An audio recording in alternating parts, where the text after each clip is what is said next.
Bien, donc comme je te disais il y a un instant, Milena, je vais, je vais réaliser une induction de 10 à 1. Tu vas écouter chaque mot, t'approprier de chaque mot avec une injonction, Milena.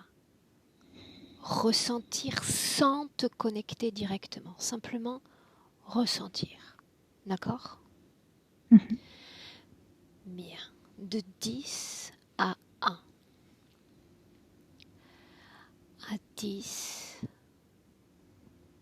Milena, tu vas ressentir ta propre énergie intérieure.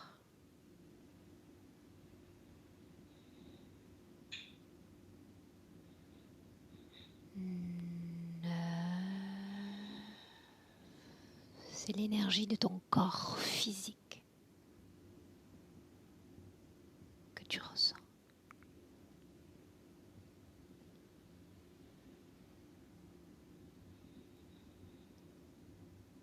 8.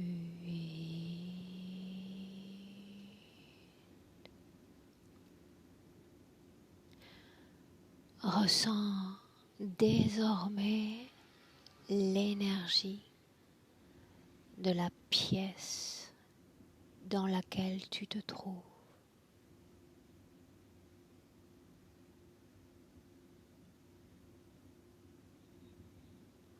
7. C'est toute l'énergie de ton lieu de vie que tu ressens.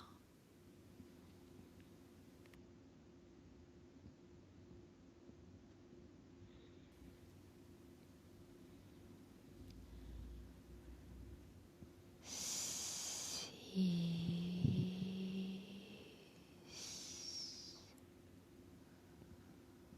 Ressens l'énergie du bâtiment dans lequel tu vis. Ressentir sans te connecter.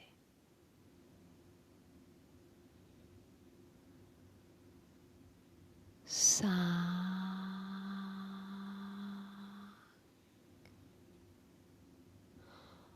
Ressens la vibration des êtres humains qui te sont le plus proches physiquement, sans te connecter.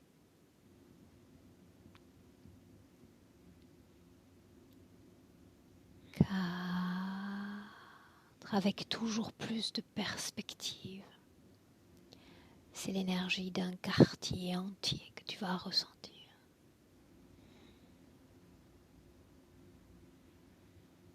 3. La ville. C'est toute l'énergie de la ville qui est palpable désormais.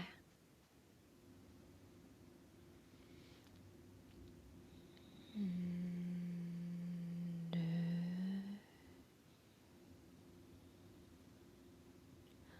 L'énergie de ton pays, la Pologne. Incroyablement palpable. Et tu deviens, Milena, l'épicentre de l'information, cette fois mondiale.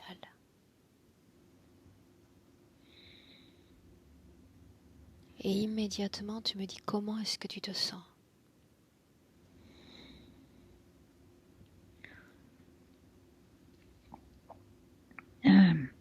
Je suis au-dessus, donc je ne le sens plus. Mais je sais que quand je suis dans mon corps, je fais partie de ce que je vois physiquement. Un mot, Milena, flotte dans l'air, dans l'esprit des hommes, par-delà les continents. Le coronavirus, le Covid. Avec une grande perspective, et je me répète, percevoir, sentir sans te connecter. La première question est la suivante. Cette maladie était-elle écrite?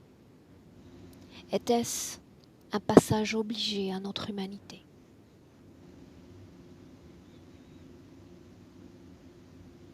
Obligé, non, mais possible.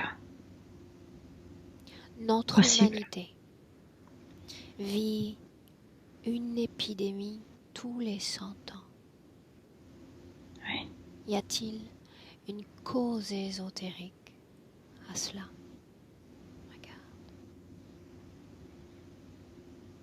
Il y a des répétitions. Bien sûr, il y a des cycles. Parce qu'il y a toujours une partie d'humanité qui veut se libérer. Et il y a toujours ceux qui traînent. Ceux qui traînent sont utilisés pour de nouveau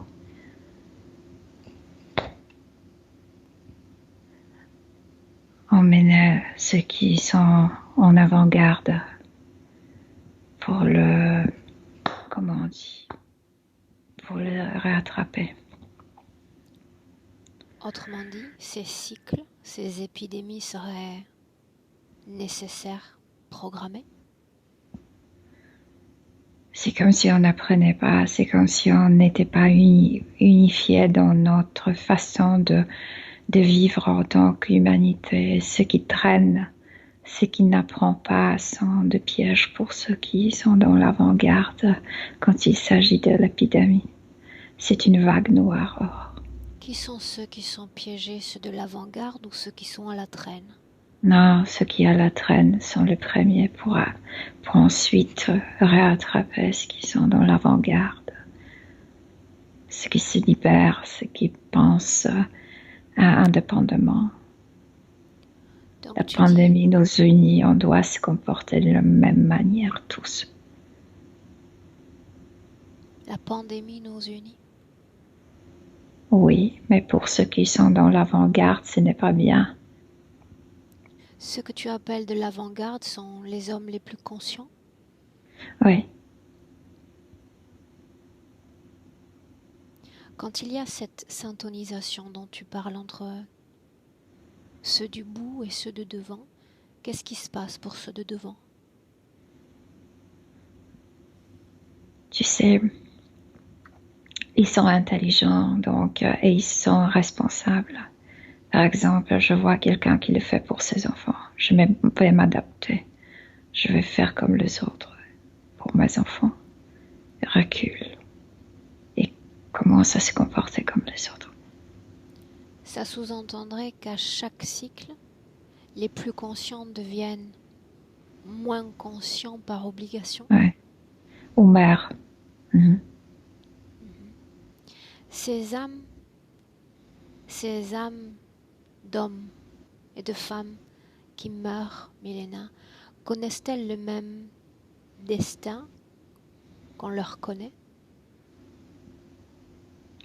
Tu parles de gens qui meurent à cause de coronavirus. Qui? Oui, suivent-elles le même cheminement, ce cycle de réincarnation? Le même chemin, non, mais ils sont rattrapés. Je le vois comme flotter dans l'atmosphère, comme complètement perdu. Et parmi eux, il y a des gens qui avant étaient conscients, qui avant étaient libres, qui sont perdus, comme si quelqu'un les a effacés leur conscience. Comment peuvent-ils perdre une conscience qu'ils possédaient en suivant les autres? Oui.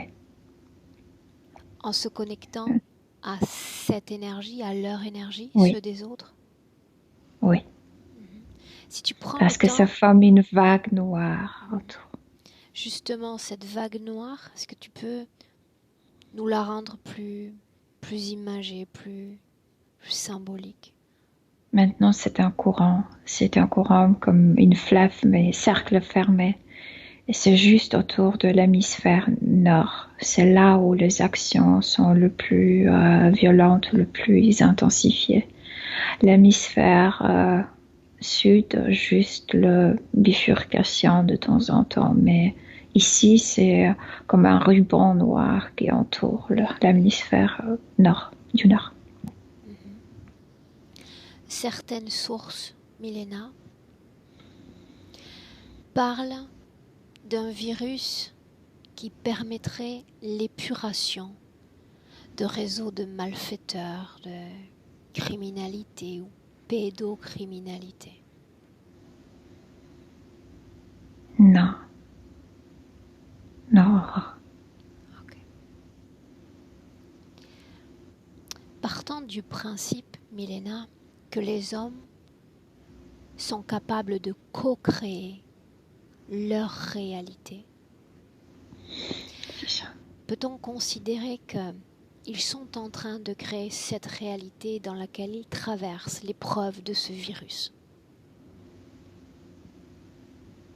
Bien sûr. En fait, ce qui est dévastateur plus que le virus même, c'est cet égrégore, ce ruban noir qu'on a déjà créé. Et ça circule, et ça vient de notre énergie. Ça, comme si tout ce qu'on sait sur la maladie, spécialement la peur de mourir, était à l'extérieur de nous et circulait dans l'air autour de nous. Et c'est vraiment un courant fort, et ça nous... C'est pourquoi je te dis que, comme si on se noyait dans tout ça, on est tous ici dans cette rivière noire. On nomme égrégore un rassemblement, un collectif de pensées, d'énergie humaine. Ce que tu vois comme... C'est très primitif, Aurore. Il s'agit de la peur de mourir. Ce que tu vois comme marée noire, est-ce qu'il y a l'œuvre ou la participation d'une autre forme de conscience qu'humaine? Bien sûr. Bien sûr. Dis-moi ce que tu vois. Approprie-toi cette information. Je vois le navette, mais elles sont encore plus haut que moi. Moi, je suis au-dessus de la terre, mais eux encore plus haut. Et je vois leur coopération, en fait, le rayon de communication avec les satellites qui se trouvent sur Terre, les immenses satellites qu'on a sur Terre. Et ça communique avec ça, et spécialement l'hémisphère nord. Regarde l'image. Il y a des bombardements de... Maintiens l'image que tu as en ce moment, c'est-à-dire l'image de ces vaisseaux, et regarde ce même endroit, cette même scène, ce même espace-temps il y a 1 an. Dis-moi s'il y a la même activité au niveau de ces vaisseaux. Beaucoup moins intense. Je veux dire que oui, déjà il y avait de communication, il y a toujours cette envie de maintenir le chaos ici entre les gens, de faire ce tour Babel entre nous. Mais il n'y avait pas ce ruban noir. Oh, ce ruban noir, c'est notre énergie, c'est nos peurs qui ont... Et cette fleuve noire permet à ces informations qui sont envoyées à ces satellites sur Terre, ça permet d'envoyer beaucoup plus intensément les messages subliminaux. Ça circule dans cette rivière noire. Ça sous-entendrait, s'il s'agit d'un ruban de peur, que chaque être humain dépose dans cet égrégore une partie de sa propre peur? La plupart déposent, c'est immense, puisque nous épatons notre énergie. Notre énergie est beaucoup plus grande que nous. Nous épatons. Donc, les gens qui sont vraiment en panique sont en train de créer cette rivière noire, mais nous, on vit tous sous ça. Prenons le cas d'un être humain qui, au moment où je te parle, commencerait à produire légèrement une fréquence de peur et de doute. Comment le vois-tu évoluer dans son espace-temps ainsi? Oui, ça augmente parce que au début il ignorait, mais après Ces émissions de cette navette augmentent l'intensité de cette paire humaine. Et par exemple, je le vois monter dans un taxi. Le taxi a ses antennes ou je sais pas, ce système. Euh, Tu sais, les voitures ont ce système de navigation, je sais pas quoi. GPS? Et ça, c'est GPS. Et ces émissions de la navette se connectent par exemple avec ça. Et cette personne fait son trajet et déjà est comme bombardée avec ces informations subliminales de la peur, etc. Et c'est parce que la radio marchait dans le taxi et la radio parlait de la situation. Et subliminalement, il reçoit les informations beaucoup plus désagréables. Les informations qu'il reçoit, de quoi traitent-elles? Que contiennent-elles? Ce sont comme des symboles, tu sais, comme le pictogramme. Et nous, on est habitués, par exemple, quand tu vois le symbole de la crâne avec ces deux os, ça veut dire que quelque chose est deadly, que c'est mortel. C'est comme ça, le symbole comme ça. Ce sont des sous forme de pictogrammes, mais énergétiques qui entrent dans la tête. Beaucoup de couleurs jaunes. Attention, attention. Le jaune, c'est attention, fais attention, fais attention. Ça provoque inquiétude.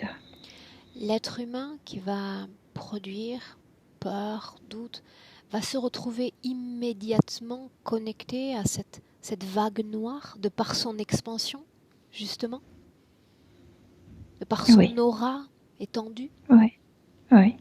Dès qu'il reçoit, dès qu'il permet à ces émissions entrer dans son corps, il se connecte tout de suite à ce ruban, à cette rivière. Oui. C'est le cas pour toi? J'ai reçu ce type je le sens dans mon plexus solaire, mais je vois pas encore ma tête connectée avec ça. Parviens-tu encore pas à esprit. te débarrasser de ces messages, de ces informations? Ben oui, je veux le faire. Fais-le maintenant. Ça attaque, tu sais pourquoi ici? Parce que ici se trouve notre sens de, comment on dit, quand tu te valorises, quand tu connais ta valeur. Auto-estime, exactement. C'est pourquoi ce cible-là ici. Tu perds ton auto-estime. Fais-le maintenant. Et dis-moi, comment tu t'y prends pour le faire? Donc, je mets mes mains et je fais sortir tout ce que j'ai reçu par ces ondes. Et par exemple, j'ai un pictogramme en forme d'une fiole avec le poison. C'est dangereux, c'est quelque chose qui te fait penser de quelque chose de chimique et dangereux. Ça, par exemple, si je permets cette chose, ces pictogrammes de monter dans ma tête, facilement je serais contaminée parce que ces pictogrammes de la fiole avec chimie fait que quelque chose est empoisonneux et le virus pourrait se planter en moi. Qu'est-ce qui te permet au juste de pouvoir évacuer ce qui a été transmis? S'agit-il d'une simple volonté, d'une élévation fréquentielle? Qu'est-ce qui est en jeu? Et maintenant, la conscience. La conscience que ça m'a touchée, que je fais partie de cette humanité, que c'est massivement envoyé vers nous, qu'on est tous, spécialement à l'hémisphère nord, sous ce ruban. Okay. C'est pourquoi je t'ai dit que les gens qui avancent, qui sont en avant-garde, sont aussi couverts par ça. On vit tous sous la même terre, sous le même ciel. Sous le même ciel. Dans deux précédentes sessions, notamment avec toi, Milena, il a été question de nanoparticules participant à faire baisser nos résistances face à ce virus. Oui, sauf que c'est une navette différente que celle qui envoie ces pictogrammes. C'est une autre. Donc il s'agit de plusieurs attaques programmées de la part de réseaux Oui, collaboration interférente. oui, oui. Et ce sont des immenses navettes, assez éloignées de la Terre. Oui. Immédiatement, avec la perspective que tu as, quel est le but interférent? Tu sais, ils veulent toujours nous rendre comme primitifs, comme ils ne veulent pas notre développement. On doit oublier ce qu'on vient de construire. On doit oublier notre possibilité de construire la technologie. On était toujours très intelligent. C'est pas vrai qu'on se développait qu'on était comme les gens de cave. C'est parce que eux nous détruisent toujours pour qu'on oublie, pour qu'on reste juste esclave, stupide. Pourquoi voudrait-il nous rendre primitifs pour nous ramener à cet esprit de bête, cet esprit non pensant, non raisonnable? Parce que nous avons eu capacité de voyager, de le voir, de voyager, de nous déplacer dans le cosmos, dans l'univers. Ils veulent nous emprisonner sur nos planètes dans cette densité, sans possibilité de faire de voyage, sans se rendre compte de ce qui se passe à l'extérieur de notre planète. Ok.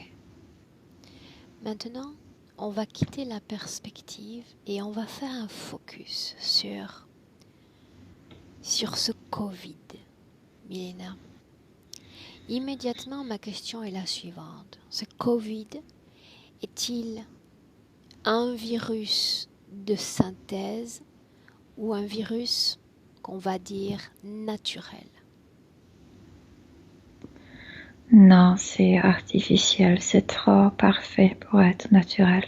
C'est artificiel, ça vient pas de la Terre. C'était transporté.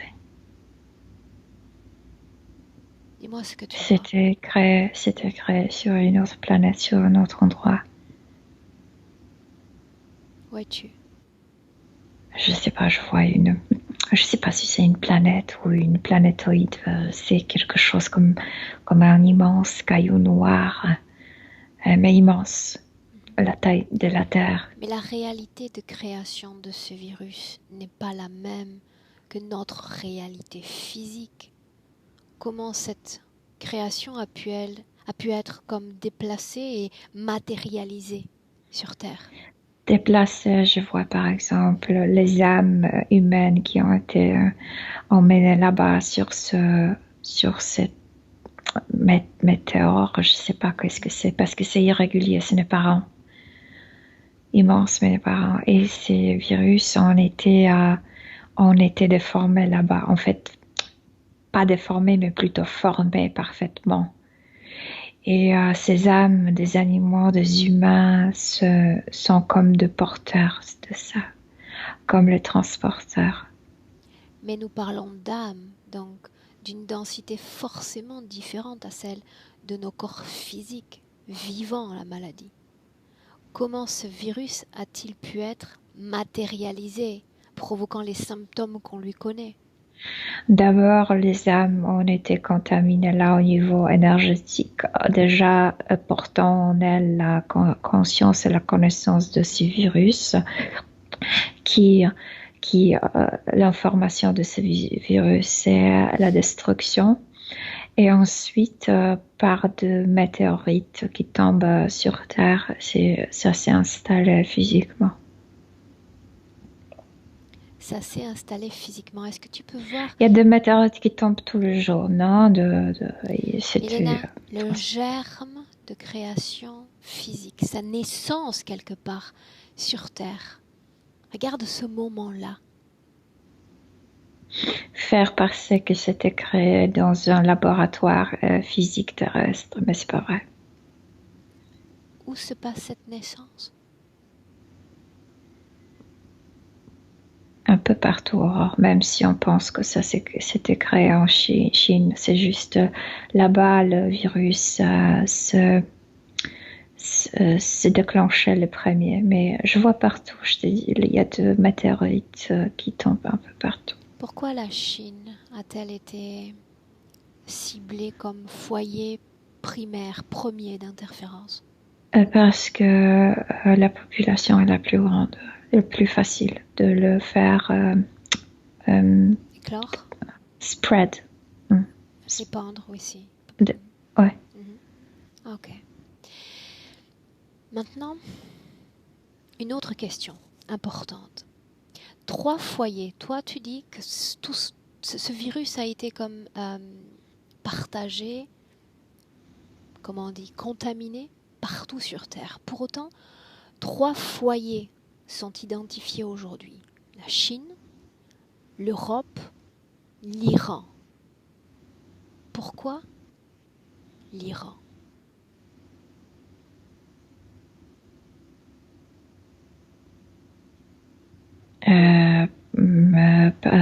Ça, c'est autre chose.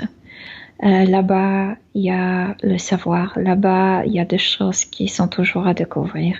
Si on élimine la population humaine, on pourrait creuser sous terre pour trouver le savoir des humains de la civilisation d'avant. Mais il faut éliminer les gens pour le faire. Comme si quelqu'un voulait voler notre savoir d'avant. Notre savoir d'avant. Ouais. Toujours en gardant ce focus sur ce virus, Milena, quand je t'ai parlé plutôt de sa naissance, est-ce que tu peux me donner une datation, une date? Depuis combien de temps existe-t-il sur Terre? Sur Terre depuis 3 ans. Il y a 5 ans que je vois le préparer dans un laboratoire extraterrestre. Après 6 mois, il était implanté sur ce grand mégalithe, je sais pas, ce météore ou quelque chose pour s'installer physiquement sur ça. Et ensuite, envoyer les âmes. D'abord, les âmes devraient apprendre ça. Après, les météorites, etc., etc. Quelle est sa durée de vie à partir d'aujourd'hui, 25 mars? À vrai dire, ce virus ne peut pas vivre trop longtemps dans notre condition terrestre. Mais le danger, si on sera en panique, on va les modifier nous à l'intérieur de nous et il va survivre comme ça. Quelle est la méthode la plus efficace pour s'en protéger?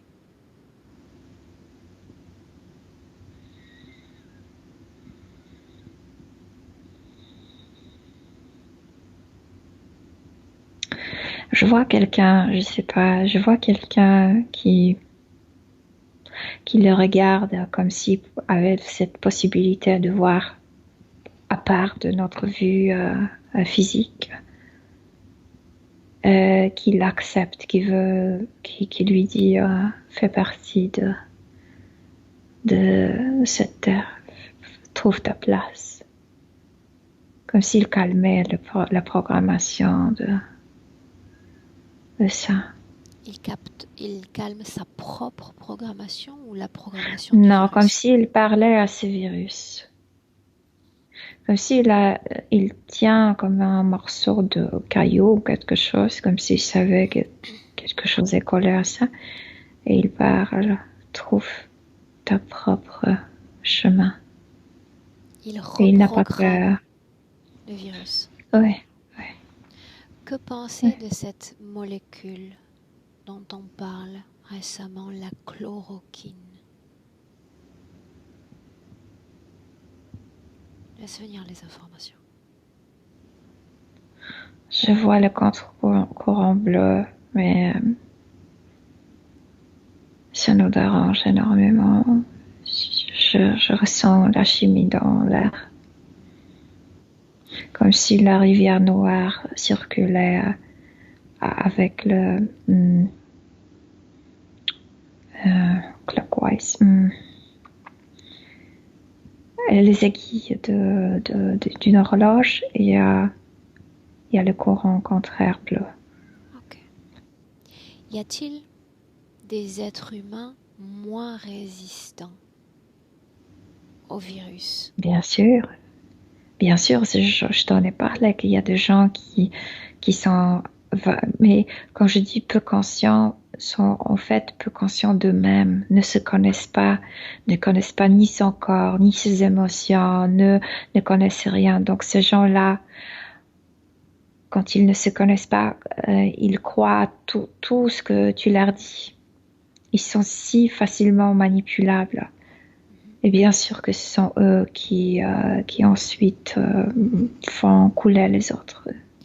Au-delà de la santé physique, Milena, il existe des âmes non conscientes ou peu conscientes, mais qui bénéficient de conditions fréquentielles fantastiques.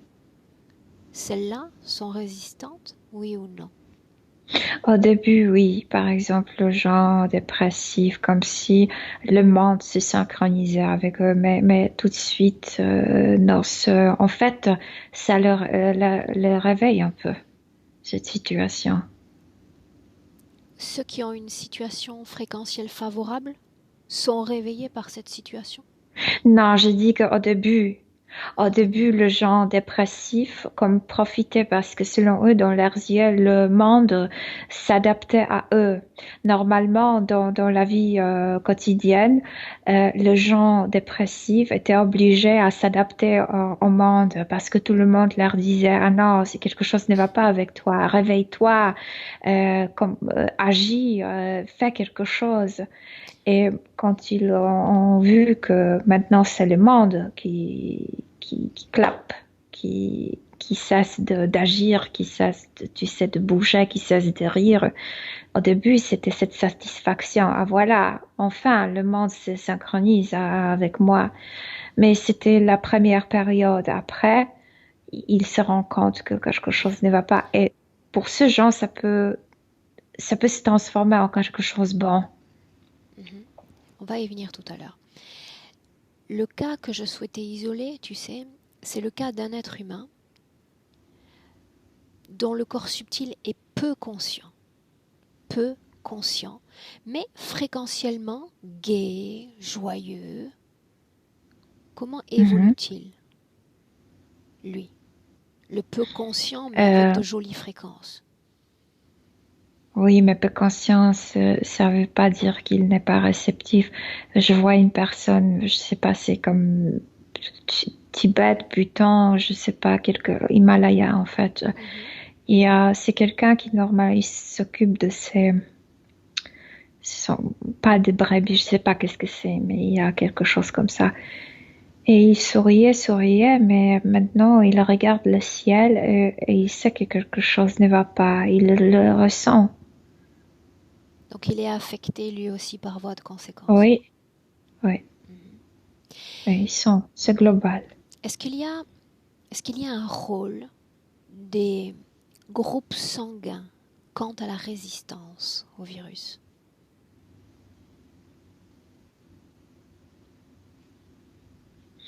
Sanguin, non, mais comme si maintenant on voyait mieux les races humaines, les différentes races. Il y a des êtres vraiment très fragiles, très, très subtils qui ne sont pas capables de le supporter. Quand tu parles de Et je, race, tu parles de races qui ne sont pas humaines? non, nous sommes tous humains ici, Oui, mais mais dotés de d'un différentes ADN souches. multiple, voilà, Oui, différentes oui, souches. Mhm. oui, Ceux-là sont plus fragilisés? oui. Mhm. Notre ADN, Milena, est-il altéré par ce virus? N'est pas altéré par ce virus, mais par contre, la médication, après les vaccinations et éventuels médicaments vont porter de nanoparticules. Et là, ils voudront nous modifier, oui. Mhm. Maintenant, on va bifurquer vers un autre thème que tu as déjà abordé plus tôt. Est-ce qu'il y a un lien entre ce virus et l'émergence toute récente des antennes 5G? Mais je viens de te dire, je ne sais pas s'il s'agit de 5G, mais je voyais ces antennes dès le début. Les antennes sur Terre, pas les satellites, mais les antennes sur Terre. Et ces antennes sont immenses et reçoivent euh, c'est Ces comme ça, comme transmissions laser qui d'informations. envoie la transmission. Mais c'est seconde en seconde. Il y a Dis-moi une tu sais chose, ça, si tu prends une antenne plus obsolète, plus vieille, une antenne qui ouais. a une dizaine d'années, est-ce que la transmission a le même rythme, la même fréquence? Non, parce que ce sont les endroits choisis sur Terre. Moi, je vois dès le début, comme dans le nord du Canada, aux États-Unis, là-bas, il y a quelque chose d'immense. Et c'est ça ce qui est l'antenne la plus importante pour propager ensuite ça dans Cette cette antenne, rivière. quelle portée est-ce qu'elle a? Jusqu'à quel pays elle peut transmettre ces informations? Euh, Elle est vers l'air et cette information avec ces pictogrammes entre dans cette antenne, ensuite est propagée entre dans ce ruban noir qui circule partout. Partout. Ça circule partout. L'hémisphère nord avant tout. Le fait qu'on soit en mesure aujourd'hui de distinguer trois principaux foyers, est-ce que ça sous-entendrait que ces trois foyers ont été plus bombardés que le reste du monde? Mais moi, je vois, tu m'as dit Iran et moi, je le vois à part. Et il s'agit À part. d'autre chose là-bas. Ok, bien. On est en droit de se poser cette question maintenant. À qui va bénéficier cette épidémie? Alors, ça dépend de notre réaction parce que, tu sais, il y a toujours, on peut toujours utiliser la crise pour nous et pas contre nous. Ça peut nous servir ou ça peut nous nuire. Euh, On va, on va avancer. Je vais poser une question qui se rapproche de ce que tu dis. Est-ce qu'il y a des personnalités publiques, connues, qui vont tirer parti positivement de cette épidémie? oui, mais ils sont comme marionnettes. Ceux qui vont être euh, alors, si on termine mal, je veux dire, si on se laisse vaincre, les personnes les plus importantes seront des marionnettes. Si on utilise cette crise pour Au-delà des nous, marionnettes, au-delà des marionnettes, qui est-ce qui gagne la partie dans l'histoire du virus? Qui manipule ces marionnettes? c'est une navette. Les interférents donc. Oui.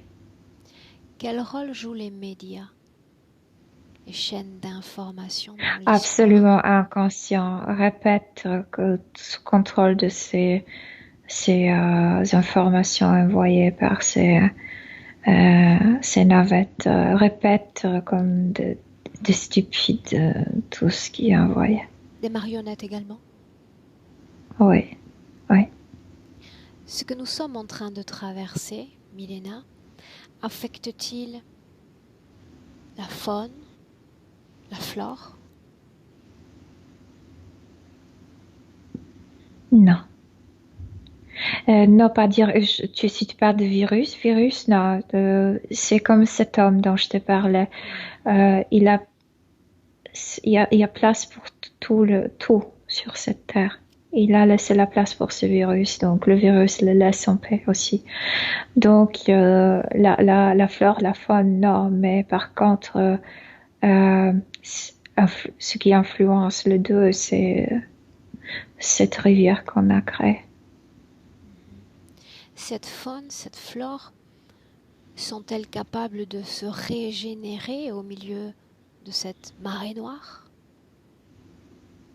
S'auto-régénérer, j'entends. Si cette marée noire qu'on crée ne nous pousse pas à tout détruire, oui, tout se régénère tout de suite. Pourquoi pourrions-nous, dans une réalité possible, tout détruire? Parce qu'on a créé le cercle qui tourne, qui tourne, qui tourne. Et si on n'arrête pas ça, ça va augmenter, augmenter. On va de plus en plus devenir destructif pour nous-mêmes, pour notre planète, pour tout. Parce que même si on maintenant se débarrasse de ce virus, je veux dire que dans le mois suivant, l'épidémie cesse, ça va quand même rester dans l'air et c'est à nous de cesser de nourrir ça parce que sinon, c'est ça ce qu'il voulait, exactement ça, de faire sortir de nous tout ce qui est pire. Et je le vois tourner. Comme tu fais déjà une projection, j'aimerais qu'on reste sur cette projection. En quelques mots, d'accord? Comme je t'ai dit, j'aime capter l'information comme pure, comme soudaine. Quel avenir pour les religions monothéistes après Covid?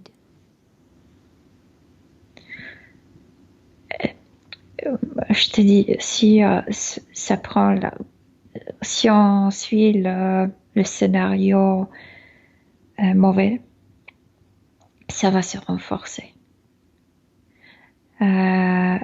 Comme si la religion prenait s'imposer autant que les têtes politiques, comme s'ils marchaient tête en tête. Ça sous-entend que quand je te dis de faire une projection, tu es capable de voir deux issues possibles. C'est bien ça? Ça dépend de notre réaction, oui, bien sûr. Donc tout est à écrire encore ici et maintenant. C'est bien ça? Oui, oui. Et si tu regardes dans l'autre projection? Le contraire. Dans l'autre projection, il y a la hiérarchie va se fendre. Je veux dire que on va encore renforcer la démocratie. Je vois que le gouvernement perd la force, que c'est le peuple qui dirige. Et je vois qu'on fait beaucoup de choses à travers l'Internet. Je veux dire que une personne simple peut proposer un changement dans son entourage, dans sa ville ou même dans son pays. Et qu'il y a une beaucoup plus grande participation. Ému? Oui, parce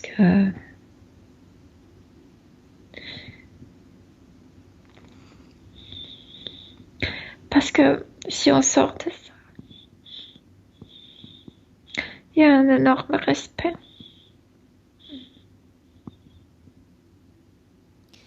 Alors, avant de clore cette session, on va se connecter dans cette projection à notre conscience collective universelle, celle du futur, celle de cette projection-là, et lui demander un mot pour chacun d'entre nous. Un message.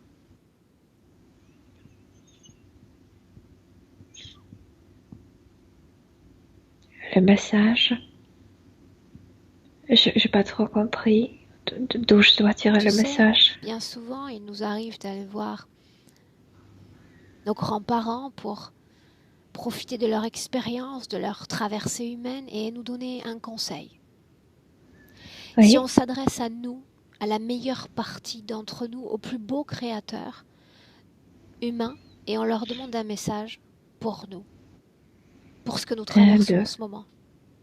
De profiter de cette crise mondiale, de profiter de ça et de relâcher les émotions les plus le plus profond, de relâcher cette peur, de ne pas s'attraper à ça, de l'offrir à ceux qui veulent cette peur, de l'offrir. Prenez.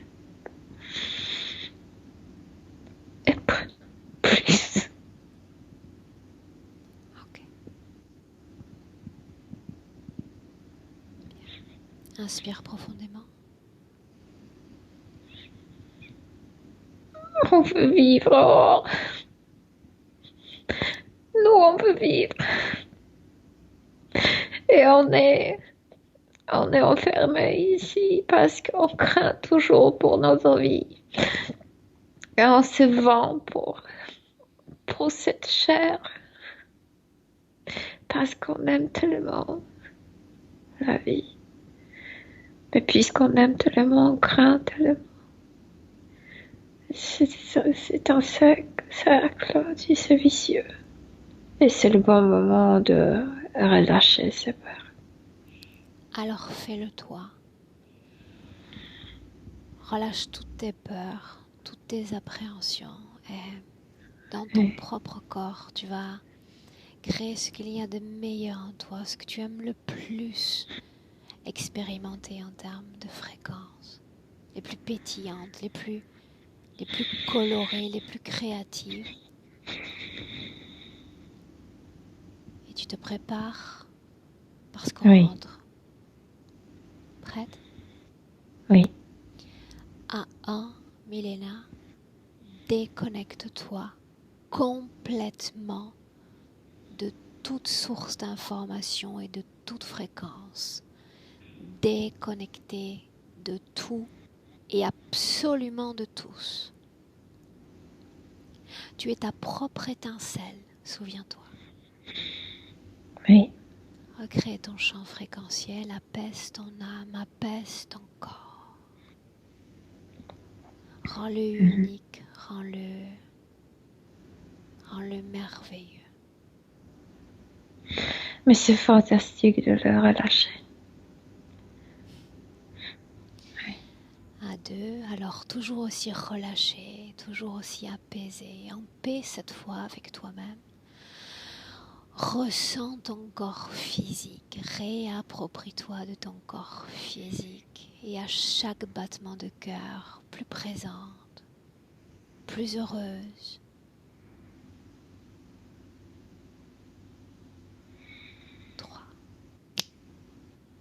Milena, bienvenue. Oui. Je te remercie pour ta participation, Milena.